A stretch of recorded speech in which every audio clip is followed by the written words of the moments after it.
Okay, welcome everybody. Good morning. Welcome to the Tisch Cancer Institute COVID-19 response briefing. I'm Ramon Parsons, director of the Tisch Cancer Institute, an NCI designated cancer center, part of the 70 cancer centers across the nation whose mission it is to treat and study cancer. Thank you for taking the time to hear about what we have been doing through the crisis and our plans going forward. TCI has built a world-class research enterprise with the support of our donors, and I want to thank you for your generosity and commitment. TCI has also been an essential player throughout COVID-19. Today's discussion will provide insight into how Mount Sinai's cancer clinicians and researchers have responded to the pandemic. And the pandemic has amplified Mount Sinai's strengths, our nimbleness and quick action, our collaborative spirit, and our scientific and clinical expertise, and our strong infrastructure for research. Our ability to be nimble relies on, in great part, on philanthropic support and the ability of our community to lean in so many different ways. And we are grateful to our donors and to our incredible team at TCI. In the heat of the battle against COVID-19, our doctors, nurses, and support staff and scientists have risen to the challenge to develop new treatments and tests. TCI has been an integral part of this, with members helping make virus proteins for the antibody test, study ways to block viral infection, and tailor the immune response. We also were redeployed to the ERs and COVID-19 ICUs, as well as created a COVID-19 cancer floor and cancer outpatient treatment site. I'm so proud to have such smart, resourceful, and resilient colleagues who have adapted to the crisis to take care of both cancer patients and COVID-19. I have selected today's panelists because they have all been serving on the front line, taking care of the sickest COVID-19 patients or cancer patients that have COVID-19. I'm going to now switch to the slides. So I'm going to be sharing the slide deck.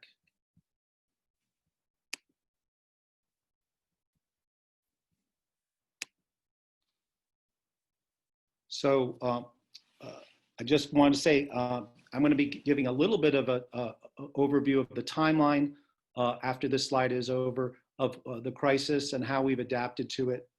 Then Dr. Lisa Port, Chief of Breast Surgery and the Director of the Dubin Breast Center, will be speaking about her experience in the Brooklyn ER and what we're doing to create a safe environment for restoring our breast cancer surgery and other treatments here at the Mount Sinai Cancer Center, Tisch Cancer Institute. And William O, who's the Chief of the Division of Hematology and Medical Oncology, will then be speaking. He's also the Deputy Director of the Tisch Cancer Institute. This will be followed by Dr. Ajay Chari, Professor of Medicine and Director of the Clinical Research in Multiple Myeloma Program. And then finally, we'll be hearing from Dr. Thomas Marin, Assistant Professor of Medicine and the Assistant Director of the Early Phase and Immunology Trials at the Tisch Cancer Institute. So to just show you this first slide here. Many of you may have seen this, but the very first patient came to Mount Sinai on March 1st, so before this time frame starts. So this is the date on the x-axis. This is starting out with March 12th and up to yesterday, May 13th. And you can see this very large uptick in patients that have been admitted to the health system for COVID-19. And PUI stands for patient under investigation. Those would be patients who probably have the infection, but still are waiting for their test results to come back. And what you can see here, I just want to frame this in terms of what happened over time. So we started to have to close our research labs around March 20th. And began to plan for the redeployment for the coming surge around this time. Actually, all of early March, developed the ability to provide personal protective equipment for all the and gear for all of our staff, and both physicians, nurses, and support staff, and also reconfigured the hospital and the outpatient centers to provide a safe environment for our cancer patients and also for our COVID-19 patients, providing them testing and also a place that would be cared for, that could be cared for in a safe manner. And as the redeployment occurred, you can see over time, you can see by mid-April, early to mid-April is where we hit our peak. And now things are starting to calm down. During this period, that's when many of our physicians and staff and nurses then went into the hospital, into the COVID-19 hospital wards.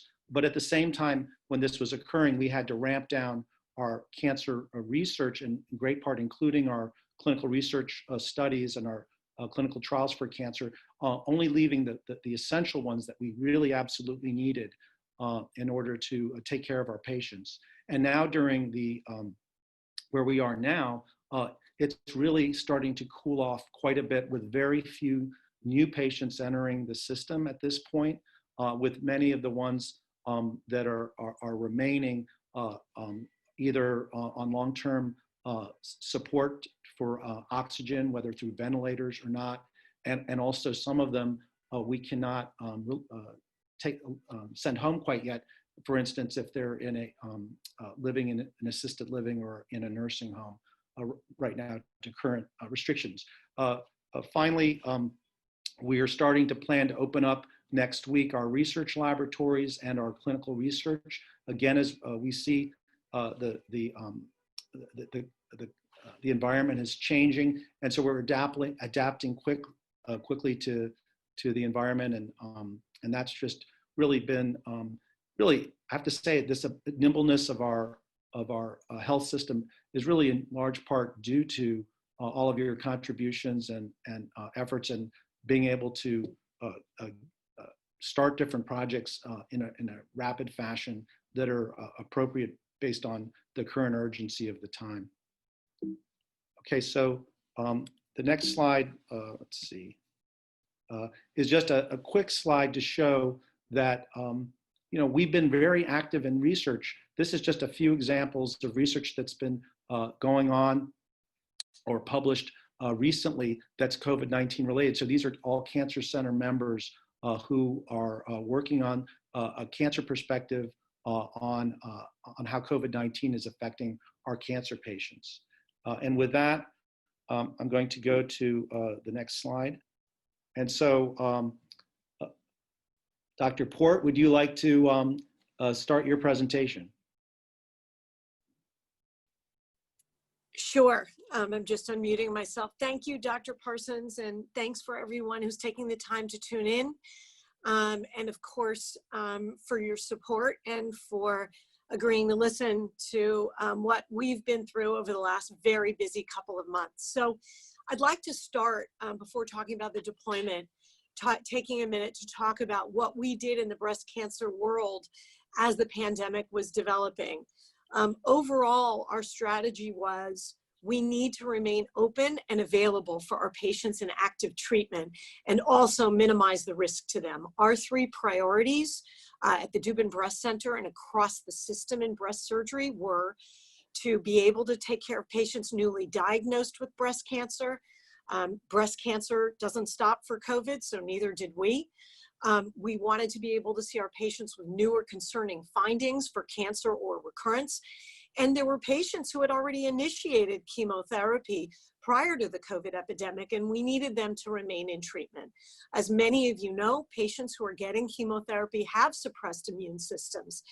And exposure to COVID during treatment could therefore be a dire situation leading to hospitalization. So we needed to create the safest space as possible and as safe an environment as possible for those in greatest need. So initially what this meant was really having an almost militaristic approach to canceling all what we call non-urgent, non-essential visits. This included routine mammograms, follow-up visits. We pushed them out for 3 months to reduce traffic to our centers, to maximize and optimize safety to our staff and to our patients who actively were in treatment. During the high point of the epidemic, as Dr. Parsons said, many of us were called upon to help with the overwhelming volume of COVID patient care. And given that I lead a team of 11 breast surgeons, I volunteered first to deploy to try and at least lead by example. I was assigned to the emergency room of Mount Sinai, Brooklyn, as you can see in this picture here with my team.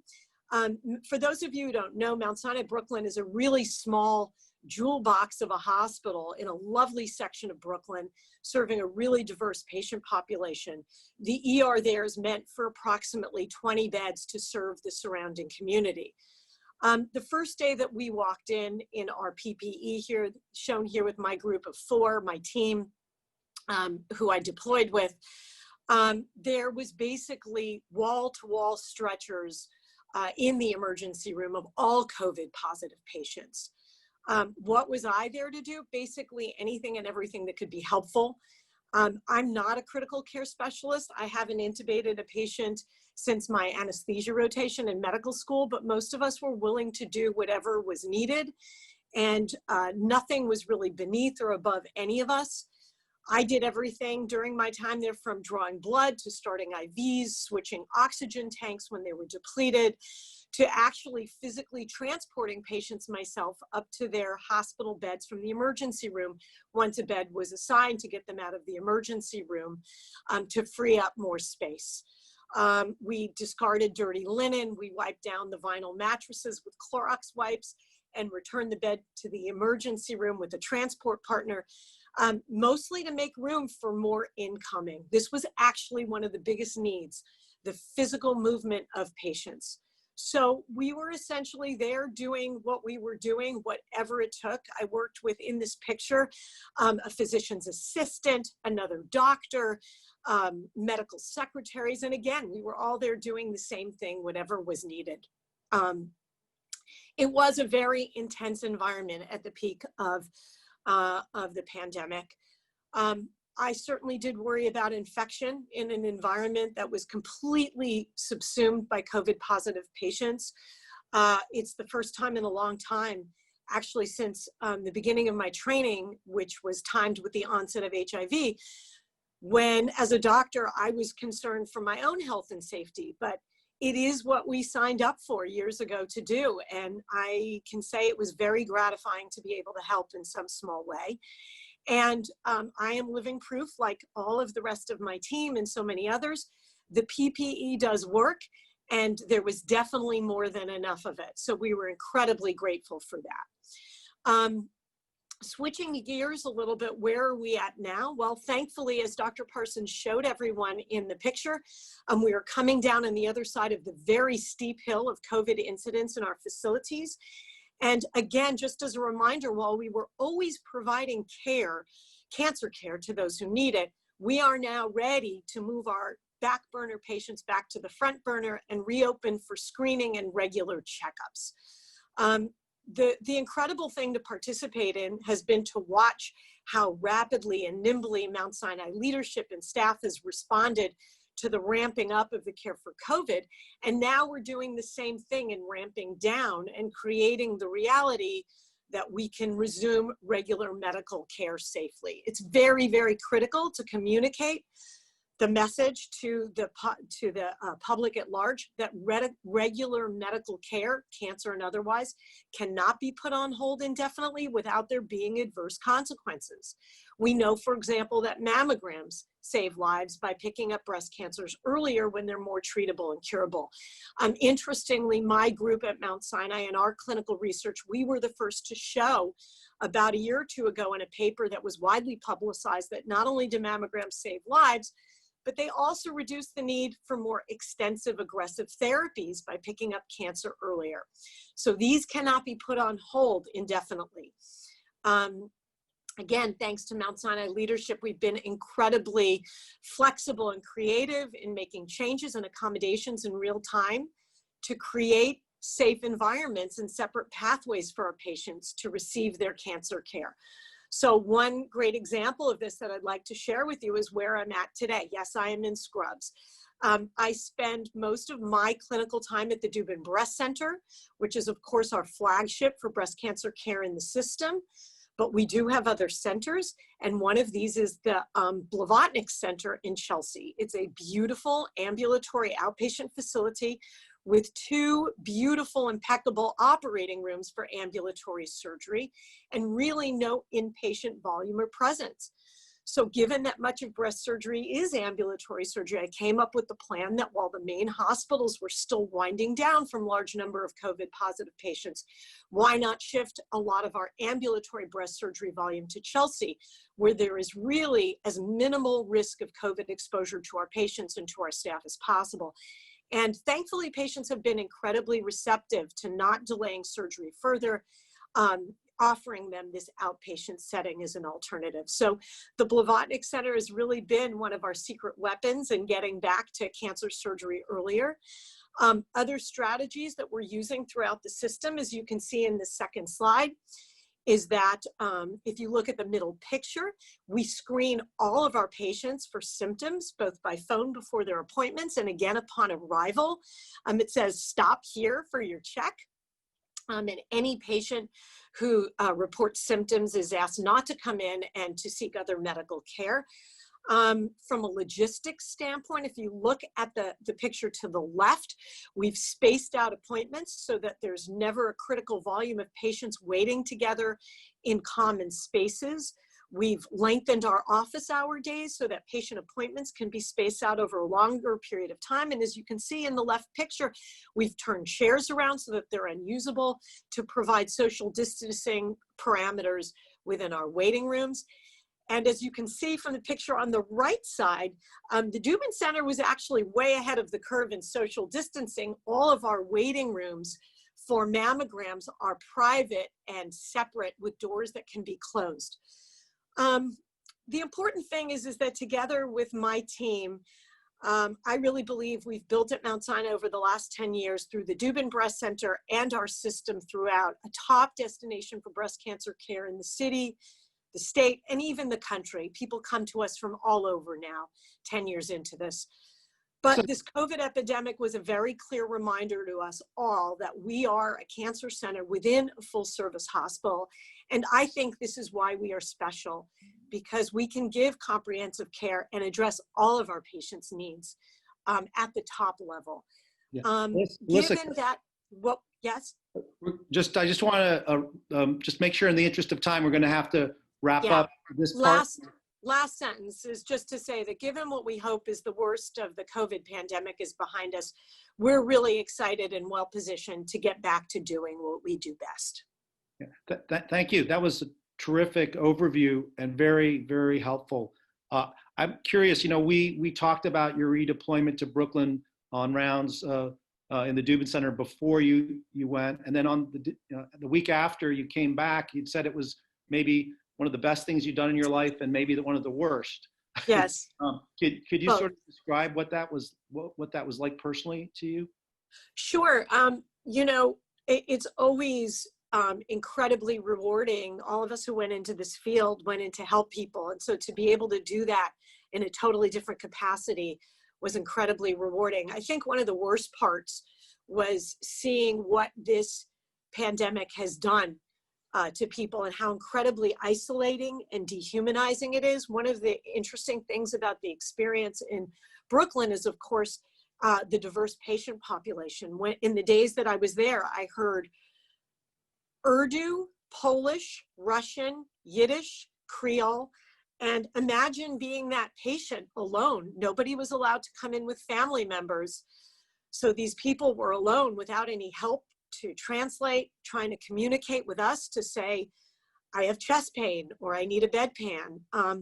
And we used patients' phones to try to help them get in touch with their family members who might be able to translate. But I just found it to be specific to this pandemic, the incredibly isolating nature of it, particularly for people who didn't speak English. I found that really, really hard, and can only imagine what their families were experiencing at home.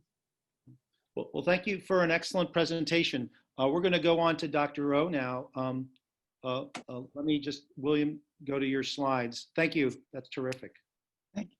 Thank you, Ramon. And I chose to highlight two stories which I think are really emblematic of what makes Mount Sinai great, especially in responding to this really unprecedented pandemic. And you heard some of the stories from the very compelling first-person account that Alyssa talked about. And I wanted to show a research study that I was involved in, looking at the first 3,000 patients admitted to all of the hospitals within New York City as part of the Mount Sinai Health System. And just to orient you to this graph, you can see on the bottom the age group of the patients. And this is consistent with data we've seen from many sources, that the older you are, the greater the risk that you would be admitted to the hospital with COVID-19. And what you see on the y-axis is the mortality rate. That's the chance that you would die after you're admitted to the hospital. And unfortunately, as you get older, you realize that the risk of dying is much higher. But what's remarkable about this graph is that if you look at the different colors, these are all the patients admitted to Mount Sinai based on their race. And if you can't really separate them apart, that's because there were no statistically significant differences between their mortality once they were admitted to the hospital. We've all been hearing that, in fact, African American and Hispanic patients are more likely to get COVID-19. I think we do understand that that's a risk.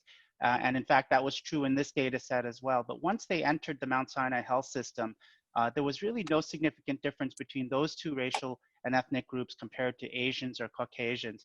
And I think it's really a testament to the high quality care patients receive once they come into the Mount Sinai system. And the other part of this is that there was a really Herculean effort to pull together all of the data so that we could learn as much about the behavior of this very unclear entity and learn and publish papers. And this, in fact, is a paper that's in press right now.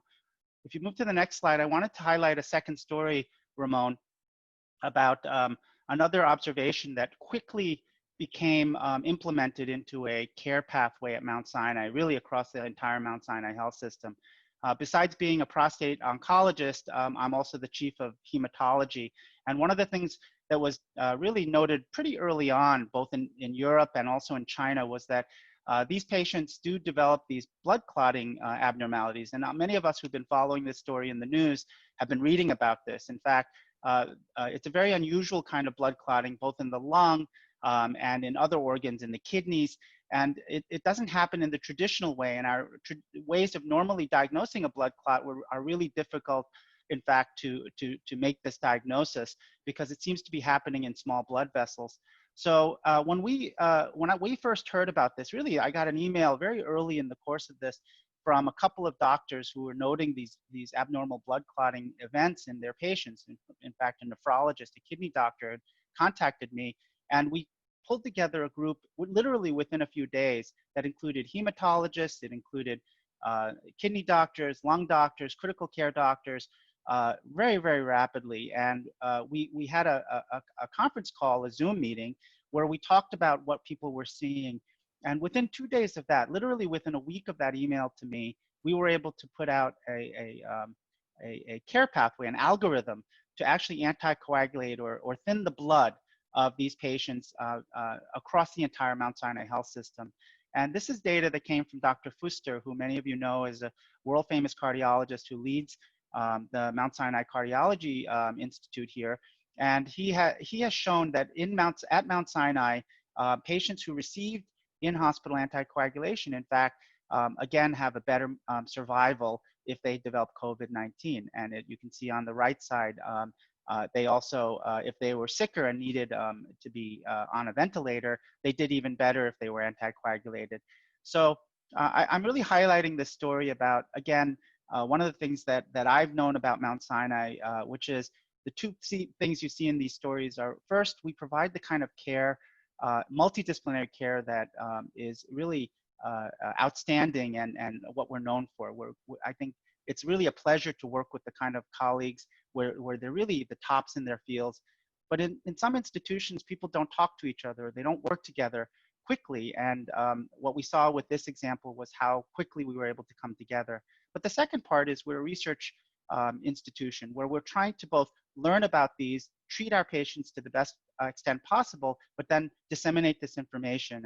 And that's, a really an unusual combination of impact that I think Mount Sinai has. We have many other stories around this with regard to how COVID has affected cancer patients, which we could talk a little bit about, but I think you'll be seeing more of this information coming out in publications, in the press, over the next few months as we learn more about this disease. Oh, William, that's a very nice presentation. And I just wanted to sort of ask you, somewhat separate and tangential to your presentation, but I think very, very important. I think our audience is going to want to know about this, is what are the testing pathways that we've developed at Mount Sinai for COVID-19? And can you just talk a little bit about the different platforms that are available that we're using? Sure. Many of you probably know that Mount Sinai has actually been a leader, an academic leader in the development of tests for coronavirus, this particular SARS-CoV-2 coronavirus. And in fact, we have a world famous virology department that really helped us to develop early PCR tests. That's the one that goes in your nose that diagnoses the virus, as well as an antibody test. And everyone's been reading about this antibody test in the news. And we have one of the first FDA approved antibody tests. And by being an early developer of these tests and having the capacity within our laboratories to do this test, for our cancer patients, several weeks ago, as soon as the tests became more widely available, as we were ramping up our cancer services, we made a decision, for example, to test every cancer patient before they start chemotherapy or immunotherapy, before each cycle. And one of the reasons we decided to do this was because we do know that patients getting chemotherapy, for example, have a higher risk of death if they develop COVID-19. We also know that patients are asymptomatic and they may not know that they're infected. So we implemented a very broad and I think a very safe way of continuing to treat our patients. As Dr. Port mentioned, we can't stop treating cancer patients, but also making sure that we do so in the safest way possible. And one thing that we thought was a priority was to be able to test the patients before they received any immunosuppressive treatment. So we're really proud of that. I think we were one of the first cancer centers to really do that. And I think the outcomes in our cancer patients will reflect this very, very careful approach to reinstituting cancer care. Thank you, William. So next up is Dr. Chari, one of our leading specialists in multiple myeloma. Ajay, go ahead. Hi, thank you all for joining this morning.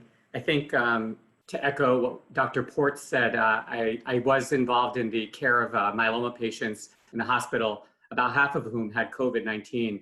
And I think the social isolation, particularly when patients get admitted because of, again, restricting family visitors to protect both patients and the family, what I was struck by is the nursing care. Talk about the professionalism. There's no telenursing in the hospital. You can't just throw the meds in the room. The nurses are the ones who are not only administering oral and IV meds, they're helping patients eat, they're helping patients communicate, social support, get to the bathroom. It was really, I think, and not just to limit to nursing, but I think we don't give enough credit to the entire staff in the hospital, including the cleaning crew, the administrative staff who are picking up phone calls from concerned family members. It's really, I think, amazing to see the professionalism across the board. Now, moving to myeloma, last year we were privileged to be involved in the development of a drug called selinexor. We were accrued approximately a quarter of the entire study population, and this was a global study.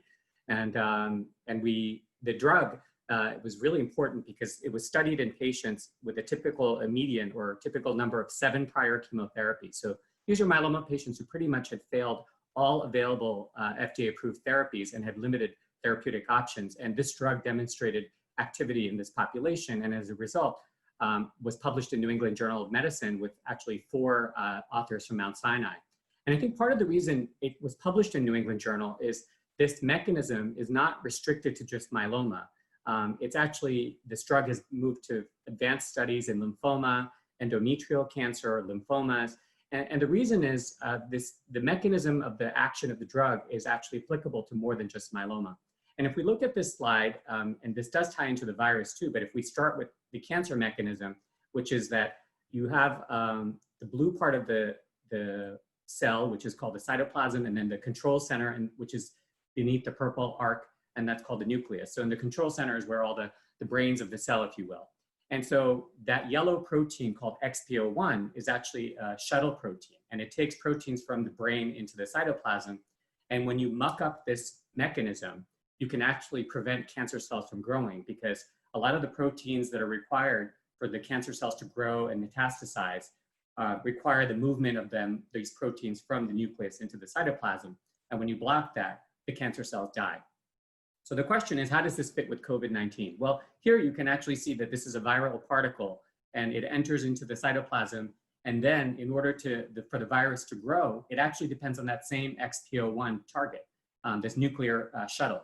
And so when you block this protein, you can actually block viral replication. And interestingly, when drugs were screened, 400 drugs were screened for the ability of a drug to block the COVID-19 proteins that were either upregulated or downregulated. In other words, when COVID hijacks a cell, there's proteins that are actually increased to help the virus grow and then suppressed to suppress the host response.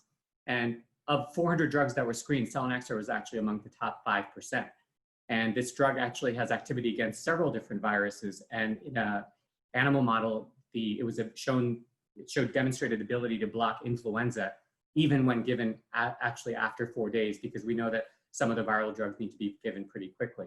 And then the other part of the selinexor and the COVID story is on the right side of this graph, which is part of the devastation of COVID is just the viral infection, but in some ways more devastating is the inflammation. So when this viral particle enters into the nucleus, and you can see that in the red are pro-inflammatory cytokines, that means that the virus triggers inflammatory cascade. So this is what creates potentially lung injury, respiratory distress, and really wreaks havoc on the system. And so when we block this protein, it was demonstrated that you decrease the production of these inflammatory cytokines or the inflammatory hormones. You decrease the attraction of the immune cells, so the cells in the body that actually contribute to worsening inflammation. In animal models, it reduced lung damage, and actually in the sepsis model, which is overwhelming infection, selinexor actually led to improved outcomes in animal models. So based on that, there's actually a clinical trial going on. But on the next slide, I'll show you what happened with a patient. And speaking to the theme that you've heard before, the cancer does not, can we go to the next slide? Okay, so cancer is not going to wait for COVID. So I have a patient who, with myeloma, she had all the drugs under the sun, heavily treated, was admitted with COVID-19. And what you can see on this graph is on the top is the date of admission on March 30th. And then you see what happens during the hospitalization. And then on the y-axis, so the vertical axis, is the temperature curve. So she came in with the usual COVID symptoms, fevers, cough, pneumonia, got the standard Sinai cocktail of hydroxychloroquine and azithromycin, which all the patients were getting. And then you can see after completing the treatment, the fever curve does not really drop. So again, to orient you, temperature of 37 in Celsius is approximately 98.6, which is a normal temperature for humans. And you can see that her fever remains persistent. And then she also required treatment. Her myeloma actually had progressed at the same time. And we were not able to, in this peak of this epidemic, there were potentially surgical or radiation interventions, but right now we were not able to implement them, and chemotherapy would be an option. So I gave her a low dose of selinexor.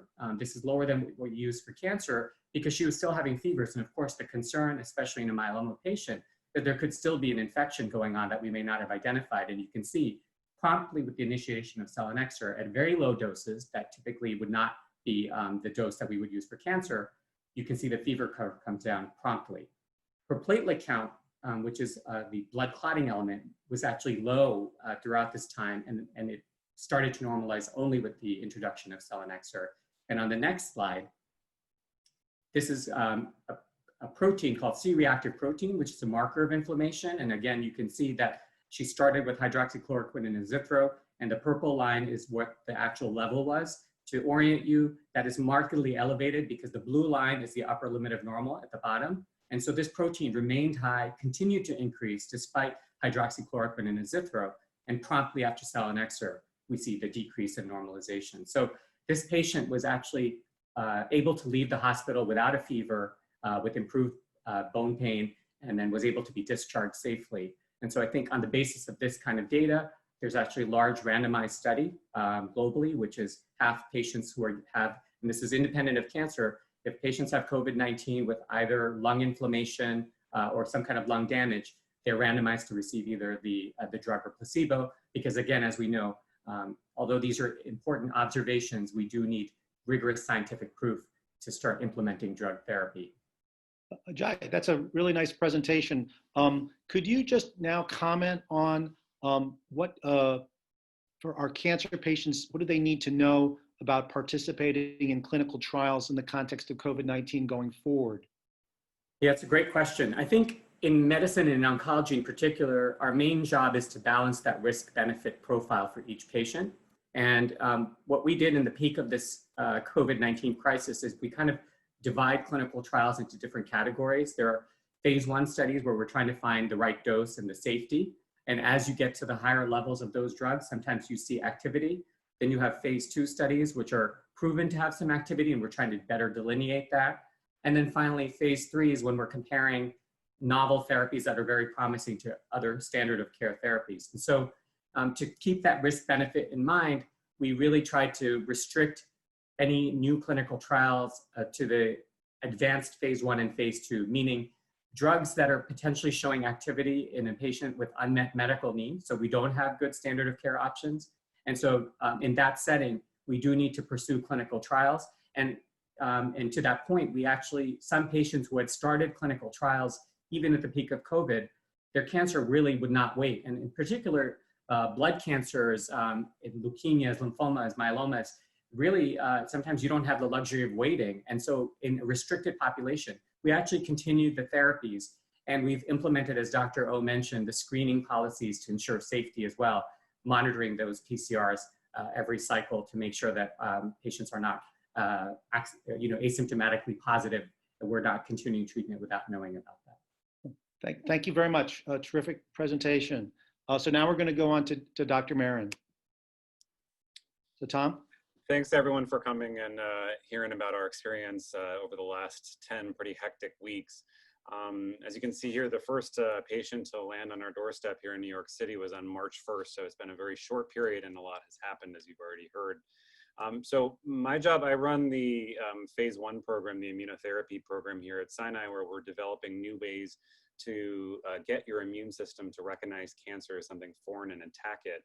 And as part of my training, I trained in immunology, and I got involved in COVID very early on because based on the data coming out of China and Italy, where the cases predated New York, we knew that coronavirus was really, or COVID-19 rather, is really an inflammatory disease. So the sequelae of this virus and all of the bad effects in the patients that end up in the ICU, as Dr. Chari had mentioned, are really due to this, unchecked inflammation that's happening. So to better understand both the inflammation and understand how to best treat it, but also to try to figure out what it was that was making certain people have very severe disease while many people have no symptoms or mild symptoms. We started a biorepository. Initially, it was just me running around the hospital collecting blood from patients who started on some of our early clinical trials. And now with Miriam and Brad and Alex Charney, we set up a biorepository that is a group of about 50 or 60 different volunteers that have helped us collect longitudinal blood specimens, meaning daily blood from patients from the date of admission. And we now have samples on more than 500 patients that we're studying to try to better understand this disease. After we had set up the biorepository, I volunteered to be one of the unit attendings, similar to Dr. Port's experience, but here at Mount Sinai Hospital. At the main campus, to give you context, we typically have about 12 medicine services, and we had 45 COVID units that were being staffed by an attending and nurse practitioners, fellows, et cetera. And it was, similar to Dr. Port's experience, it was heartbreaking to see what these patients were going through, and also for them to be so isolated. But it was really inspiring to see such a diverse team of doctors join the effort. And, I was an attending amongst, surgeons and radiologists and neurologists, and everyone under the sun in the Mount Sinai community volunteered and chipped in, and it made me very proud to be part of this community. I also had the opportunity to help out by donating convalescent plasma. which was an interesting experience I've never had. As I note on the left, the first case arrived in New York on March 1st, and on March 2nd, I actually developed a fever and then lost my sense of smell. Driving home a few weeks later, I heard on NPR that was a sign that was coming out of early coronavirus, particularly mild cases of coronavirus. And thankfully, as Dr. O mentioned, Mount Sinai was the first center to develop an antibody assay. So I was one of the first people to get that antibody assay. And I did have antibodies against coronavirus. And so I had the opportunity to donate convalescent plasma. And interestingly, I was also at the same time studying the effect of convalescent plasma in the longitudinal specimens we were receiving from our patients who were getting convalescent plasma, which has been given to hundreds of people across the health system at this point. And finally, I wanted to tell you two brief stories of some clinical trials that I've been working on over the last 2 months or so, really building upon all of the data coming out of our labs, the labs of our virology colleagues here at Mount Sinai, as well as labs in China and Italy and Spain. So next slide. So as I mentioned, the vast majority of people who get coronavirus either have very mild symptoms, such as myself. You can see it's a bit of a goofy photo of myself I took a few hours before I developed a fever. You can see that I've had to shave my face for my N95 mask to fit. But a minority of patients actually develop COVID-19, the severe disease that's associated with the coronavirus. But this minority is a large minority, as you've heard from the news reports. What we quickly realized taking care of these patients on the floor, and what we knew from our experience in 2003 with SARS-1, so the first coronavirus to cross the Pacific and really cause problems in Toronto, is that this is really a biphasic disease. There's really two parts to this disease that probably, as Dr. Chari mentioned, need different approaches immunologically. In the first phase, data from our virology colleagues that came out a few months ago, actually using samples that they got from China. So before it was even in the States, they were studying it, and they showed that there was an inadequate production of interferon when cells lining the lung are infected with the virus. So basically, interferon is kind of your body's warning signal.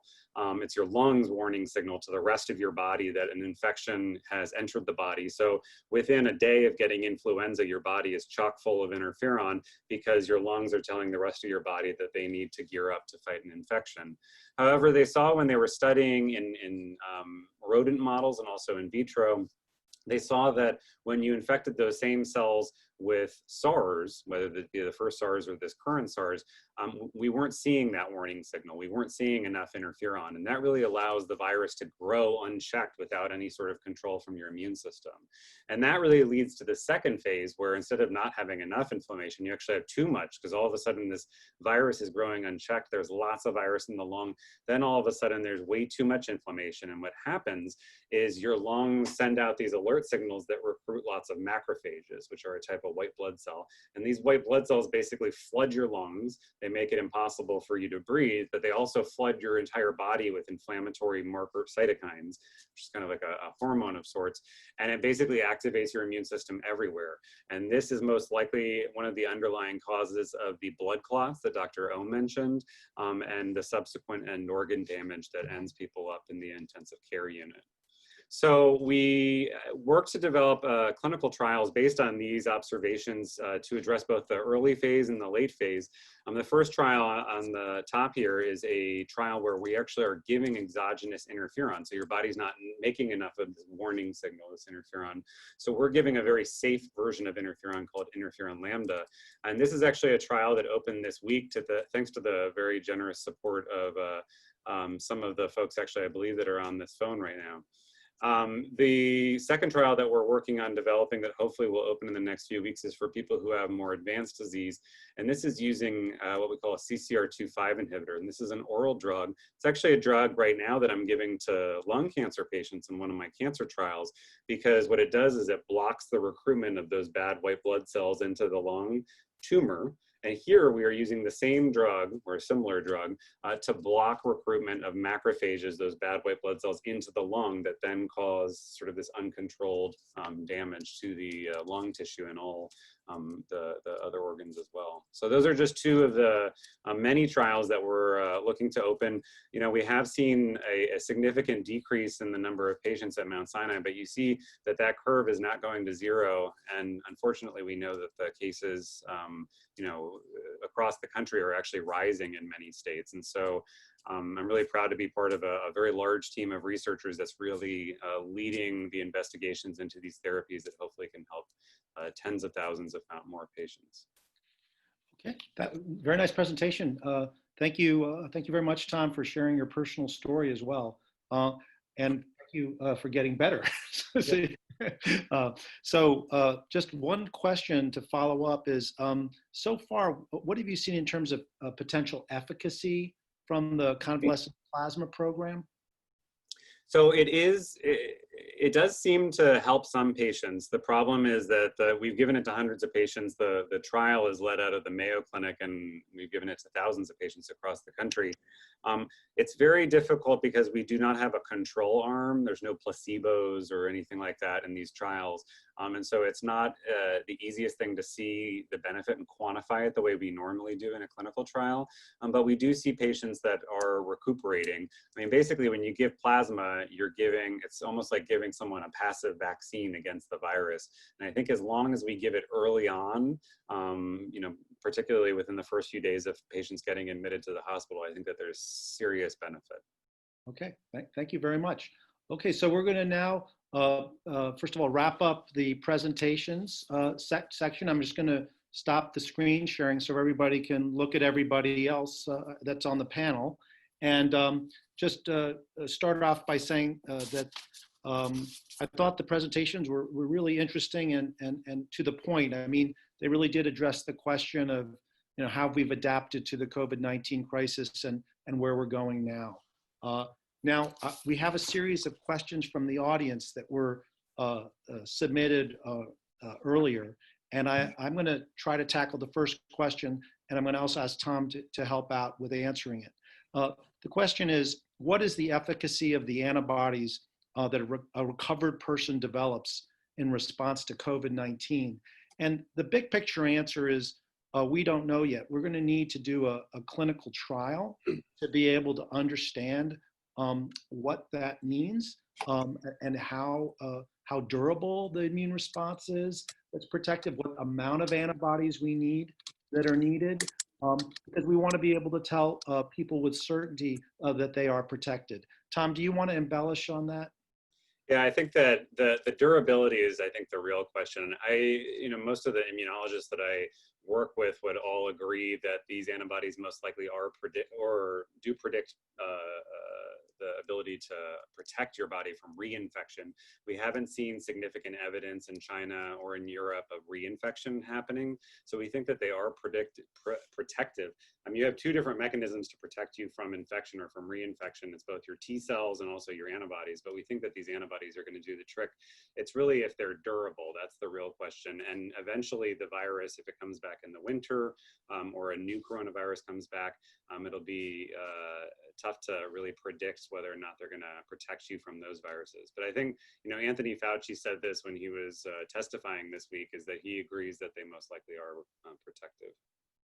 Thank you. So next question is for Dr. Port.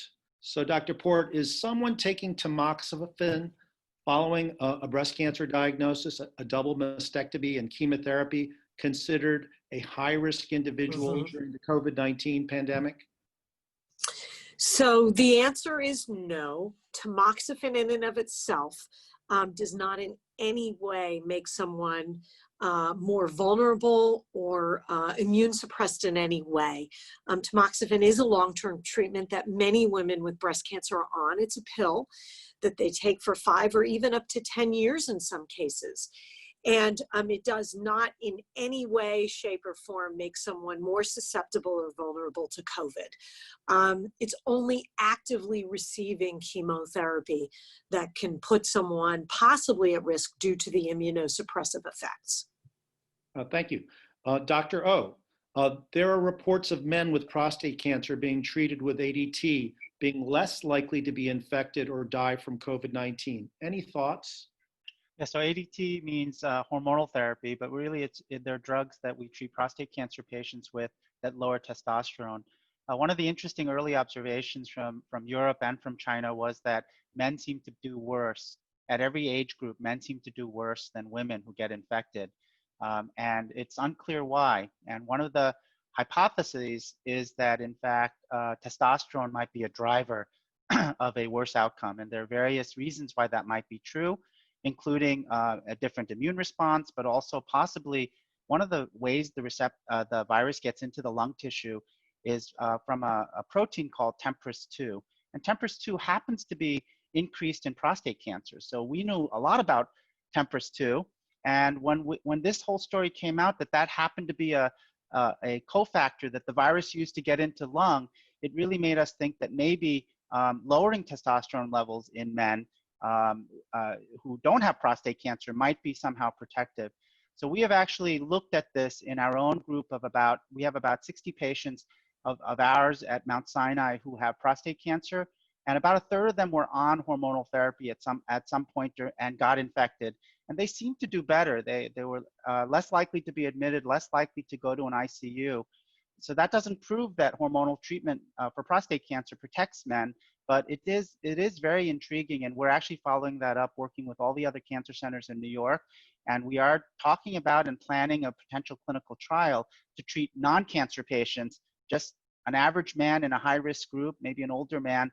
If they get infected with COVID-19, should they get a brief course of lowering their testosterone to protect them from severe side effects? Thank you, William. So the next question is for Dr. O and Dr. Chari. What safety measures has Mount Sinai put in place to treat patients with CAR T-cell therapy or that's a cancer immunotherapy drug during this crisis? So similar to, I think, the earlier discussion is this screening. So we had actually several patients that were in the process of, had been enrolled into studies and were about to start what's called lymphodepletion chemo, which is the chemo that's given to suppress the immune system before these manufactured T cells are put back. And so one of them actually tested positive, so we actually did not proceed. And because this CAR T process requires approximately 2-week admission, this was in the peak of the COVID-19 crisis. So that person we delayed and we continued on with chemo. So similar to, I think, broadly at the cancer, before any major surgery, procedure, chemo, patients are being screened to ensure that. And I think also after CAR T, one of the interesting observations that we've seen is that if you think about myeloma patients into kind of 2 categories, those who are not heavily treated versus those who are heavily treated and have had, say, procedures like CAR T, given that infection is the most common cause of complications in myeloma, you might expect that the more heavily treated patients are the ones who are going to get into trouble. And as part of I'm actually involved in a global effort with the International Myeloma Society.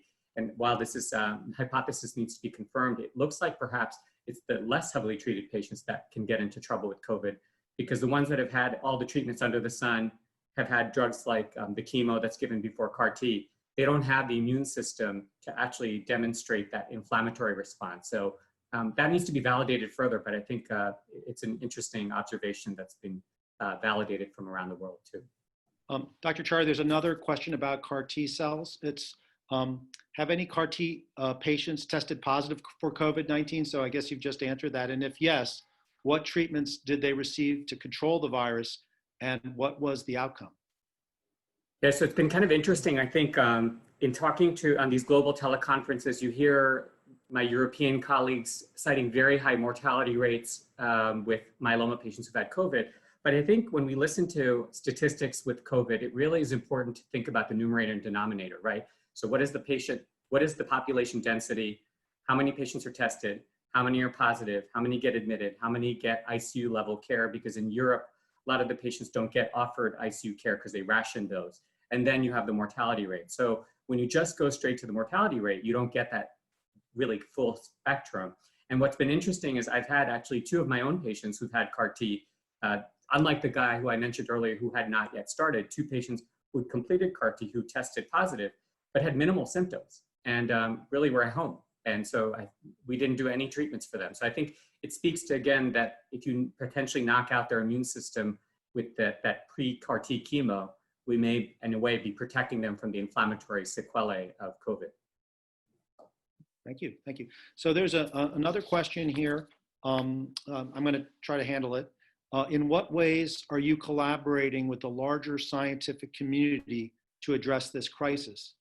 And I think probably the most prominent way we're doing this is through the antibody test. This is the test to detect whether or not you've had an infection in the past and that you've mounted an antibody-based immune response to the virus. And because of Florian Kramer, who's a Mount Sinai faculty member in the Department of Microbiology, developed the best test available for measuring the level of antibody titers in our blood. Actually, the CDC, the FDA, and NCI have been working with us to try to make sure that test is available broadly throughout the country. And they also want us to use that test to measure the ability of our antibodies to protect us from the immune system. So they'll be launching a series of clinical trials around the country collaboratively with not only Mount Sinai involved, but also other institutions in New York City and more broadly throughout the United States with NIAID funding as well as NCI funding. I think that's probably the most impactful thing we're doing that's collaborative, that's part of our portfolio. But there are many, many other examples of other collaborations that are ongoing. Okay, I think we are going to be not able to take any more questions. There's actually further questions I'd like to be able to answer, but in order to finish on time, I'd like to just wrap up now. First, I'd like to thank all of our panelists who gave, I think, terrific presentations, and all of the people in the audience. Thank you for joining us today. Please, if you have any follow-up questions, don't hesitate to reach out with the contact information that invited you here, and it will get back to me and all of us, and we'll try to address any questions or concerns you might have. I would also like to say, like to really particularly thank the donors in our audience. Your support is what makes all of our work possible, and it will help us overcome this great challenge, and also the challenge of, I mean, when I say this challenge, it's many challenges. So thank you so much for your help. And TCI will continue to respond to this crisis as things evolve, and we will keep all of you in our community apprised of our activities and progress. Thank you very much, and stay safe. Thank you very much. Any parting words from the panelists that you'd like to say to the audience? No, I want to really join you in thanking everybody for their support. It really makes a huge difference in these types of research projects, and really to mobilize the resources to make an impact, both for our cancer patients and this crisis. Anybody else? I concur. I think that the only reason we're able to move with the speed with which we've moved, and we've done so much in only 10 weeks, is because of all of the phenomenal support that we have. So thank you. Well, thank you, everybody. It's almost top of the hour, and we're going to sign off now. Goodbye.